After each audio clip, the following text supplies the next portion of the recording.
unlike the big events where there's like 7 tracks and you've got to carve a crazy path through, you know, your day, and you're sort of scared about missing something, or you're having to trade off between the different things when you want to see 3 things at once. We're running 2 tracks at this event, so it's not going to be insane. You should hopefully be able to see most of the things you want to do. So come in with an idea of the sessions that you think you're going to see. We'll have the agenda published on the website from the Friday the 4th.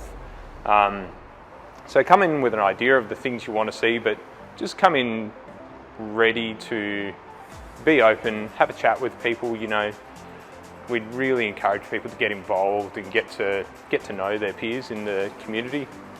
There's a lot to be said from the technical content, but just as much to be said for, you know, getting to know people, having an exposure to that, making new connections. The sessions are sort of first come, first serve. We've tried to arrange the venue in a way that hopefully we should be able to accommodate everyone in the talks they want to see.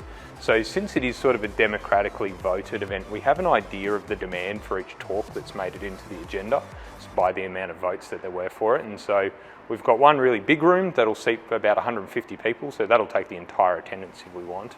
That'll have 1 track of the sessions in it, so that will host the sessions that we anticipate to have the most demand and most people at.